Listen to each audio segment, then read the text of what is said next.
ಪಾತ್ರಕ್ಕಾಗಿ public ಟಾಯ್ಲೆಟಲ್ಲಿ ಮಲಗಿ corona ಬಂದರೂ ಸರಿ ಅನ್ನೋಂಥ ರೀತಿಯಲ್ಲಿ ಡೆಡಿಕೇಟ್ ಆಗಿದ್ದಂತಹ ದೀಕ್ಷಿತ್ ಅವರಿದ್ದಾರೆ. ಸುಮಾರು ವಿಚಾರಗಳನ್ನು ಮಾತಾಡೋಣ. ಸದ್ಯಕ್ಕೆ KTM ಟ್ರೈಲರ್ ಎಲ್ಲರೂ ಗಮನ ಸೆಳೀತಾ ಇದೆ. ಸೊ ಹಾಗಾದರೆ ಇಡೀ ಜರ್ನಿ ಹೇಗಿತ್ತು ಅನ್ನೋದ್ರ ಬಗ್ಗೆ ಮಾತಾಡೋಣ. ದೀಕ್ಷಿತ್ ಸಹಜವಾಗಿ ಪ್ರತಿಯೊಬ್ಬರು ಕೂಡ ಒಂದೊಂದು ಪಾತ್ರಕ್ಕೆ ಡೆಡಿಕೇಟ್ ಆಗೋಂಥದ್ದು ನೋಡಿರ್ತೀವಿ. ಬಟ್ ಪಬ್ಲಿಕ್ ಟಾಯ್ಲೆಟಲ್ಲಿ ಮಲಗೋಕ್ಕೂ ಕೂಡ ಹಿಂದೇಟು ಹಾಕಿರಲಿಲ್ಲ ಅನ್ನೋವಂಥ ವಿಚಾರ. ಹೇಗಿತ್ತು ಆ ಜರ್ನಿ? KTM ಎಷ್ಟು ಸ್ಪೆಷಲ್ ಅನ್ನುವಂಥದ್ದು?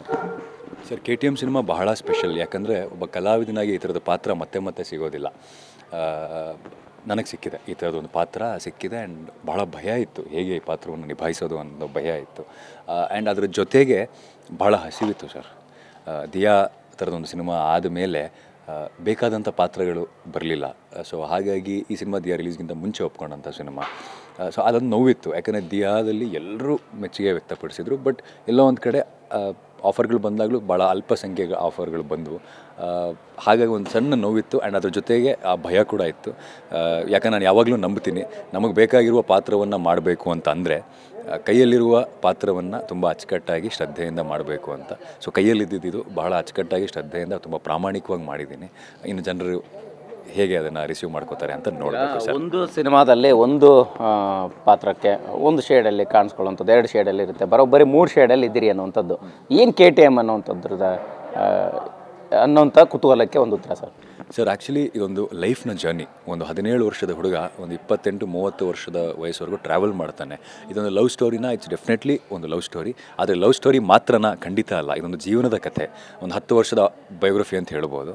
ಸೊ ಆ ನಿಟ್ಟಿನಲ್ಲಿ ಹಂತವಾಗಿ ಅವನು ಬದಲಾಗ್ತಾ ಹೋಗ್ತಾನೆ. ಯಾವ ಸನ್ನಿವೇಶಗಳನ್ನು ಬದಲು ಮಾಡುತ್ತೆ, ಒಬ್ಬ ಇನ್ನೋಸೆಂಟ್ ಆಗಿರುವಂಥ ವ್ಯಕ್ತಿ ಏನನ್ನೆಲ್ಲ ಜೀವನದಲ್ಲಿ ನೋಡ್ತಾ ಹೋಗ್ತಾನೆ, ಆ ಸನ್ನಿವೇಶಗಳನ್ನು ಹೇಗೆ ಬದಲಾಯಿಸ್ತಾ ಹೋಗುತ್ತೆ ಅನ್ನೋದು ಇಡೀ ಸಿನಿಮಾದ ಕಥೆ ಸರ್. ಅದಕ್ಕೆ ನಾವು KTM ರೈಸ್ ಇನ್ ಲವ್, ಪ್ರೀತಿಯಲ್ಲಿ ಬೆಳೀರಿ ಅಂತ ಹಾಕಿದ್ದೀವಿ. ಇದು ಓವರಾಲ್ ಸಿನಿಮಾದ ಒಂದು ಜಿಸ್ಟ್ ಸರ್. ಎಸ್ ಸರ್, ಸಹಜವಾಗಿ ಕನ್ನಡ ಮಾತ್ರ ಅಲ್ಲ, ಪರಭಾಷೆ ಸಿನಿಮಾಗಳಲ್ಲೂ ಕೂಡ ನೀವು ಆ್ಯಕ್ಟ್ ಮಾಡ್ತಾ ಇದ್ದೀರಿ. ಸೊ ಬಟ್ ಈಗ ಸದ್ಯಕ್ಕೆ KTM ರಿಲೀಸ್ ಆಗ್ತಿರೋವಂಥಕ್ಕೆ ಏನು ಚಾಲೆಂಜಸ್ ಇದೆ, ಹೇಗೆ ಅನ್ನುವಂಥದ್ದು ನಿಮಗೆ? ಸರ್, ಭಾಳ ಹೋರಾಡಬೇಕು ಸರ್. ಯಾಕಂದರೆ ಪ್ರತಿ ಸಿನಿಮಾ ಒಂದು ನಿಟ್ಟಿನಲ್ಲಿದೆ ಸರ್. ನಾನು ನಾಗಿಣಿ ಮಾಡುವಾಗ ಮೋಸ್ಟ್ಲಿ ಸಿನಿಮಾ ಮಾಡಿ ಹಿಟ್ಟಾದರೆ ಅದು ಬೇರೆ ಥರ ಆಗಿಬಿಡುತ್ತೆ ಅನ್ನೋ ಎಲ್ಲರೂ ಹೇಳೋದನ್ನ ಕೇಳಿಸ್ಕೋತೀವಲ್ಲ, ಆ ಒಂದು ಇದರಲ್ಲಿರ್ತೀವಿ. ಒಂದು ಸಿನಿಮಾ ಮಾಡಿದ ಹಿಟ್ಟು ಆಯಿತು, ತುಂಬ ಚೆನ್ನಾಗೇ ಹಿಟ್ಟಾಯಿತು ದಿಯಾ. ನಂತರ ಮತ್ತೆ ಹೊಡೆದಾಟ. ಸೊ ಆವಾಗ ಅನಿಸಿತ್ತು, ಓಕೆ, ಮೋಸ್ಟ್ಲಿ ಒಂದು ದೊಡ್ಡ ಬಜೆಟ್ ಸಿನಿಮಾ, ಒಂದು ದೊಡ್ಡ ಕಲೆಕ್ಷನ್ನು, ಸೊ ಅದು ಬಂದರೆ ಪ್ರಾಬಬ್ಲಿ ಎಲ್ಲವೂ ಸುಲಭ ಆಗುತ್ತೆ.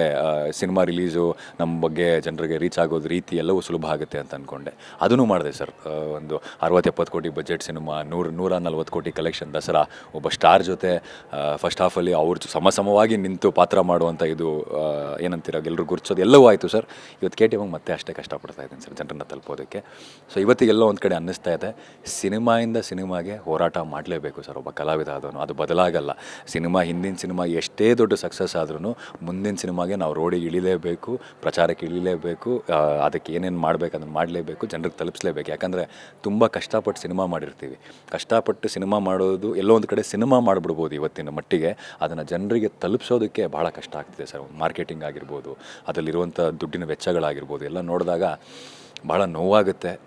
ಯಾಕಂದರೆ ಇಷ್ಟು ವರ್ಷಗಳು ಇಷ್ಟೆಲ್ಲ ಮಾಡ್ಕೊಂಬಂದರೂ ಮತ್ತೆ ವಾಪಸ್ಸು ಅಲ್ಲೇ ಆ ಸರ್ಕಲಲ್ಲೇ ಇದ್ದೀವಿ, ಅಲ್ಲಲ್ಲೇ ತಿರುಗ್ತಾ ಇದ್ದೀವಿ ಇನ್ನು. ಸೊ ಒಂದು ಕಡೆ ನೋವು ಇದೆ, ಇನ್ನೊಂದು ಕಡೆ ಮೋಸ್ಟ್ಲಿ ಇದೇ ಪ್ರೊಸೆಸ್ ಅನಿಸುತ್ತೆ.